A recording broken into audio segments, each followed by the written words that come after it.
Everyone, welcome to day 17 of the Intentional Living Challenge. And happy Father's Day to all you fellas out there who are celebrating this day dedicated just for you. You know, there are a lot of wonderful fathers out there, and I know a lot of them.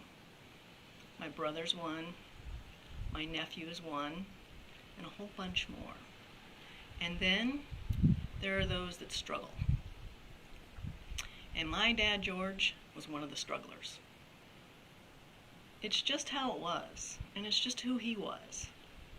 And when I left home at 17, he and I didn't have a close relationship at all. And ultimately, he ended up disowning me, which is his choice, and it's his prerogative, and I'm perfectly fine with it. We all have our own journey. And so I just finished writing my first book, and I wrote about Father's Day and George in this book. He died a little over 11 years ago, and so I'm going to share what I wrote. Hang tight, I have to put glasses on because I can't see without them. Okay?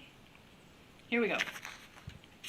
I remember walking from my house to my barn a few years ago. It was a Sunday, and it was Father's Day. For reasons unbeknownst to me, for the first time in decades, I thought about this day that has been set aside to honor fathers and celebrate fatherhood. And I paused for a few minutes to thank George. After all, without him, there would be no me. I thanked him for all that he taught me as a young girl, growing up on the farm. I thanked him for being an example of how I didn't want to be in my life. I thanked him for being who he was, because it helped me to evolve into who I am.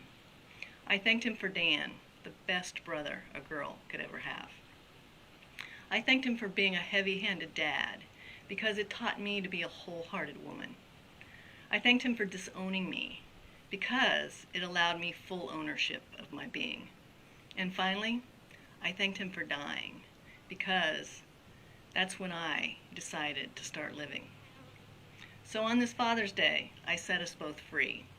Free from guilt and blame and misunderstanding and needing to be right and discomfort and unknowing. And when I got back to the house, I popped open a bottle of wine and celebrated. It wasn't champagne, but it was close enough. And so that's it, you guys. This is our intentional living challenge for today.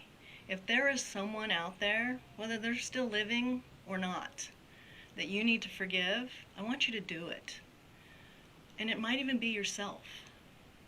So if you will do this for yourself, I'm going to tell you, forgiveness holds great freedom. And if you don't forgive someone, you will continue to live in a prison that you've constructed all by yourself. So please, if there's someone out there that needs your forgiveness, get after it. And you know what else.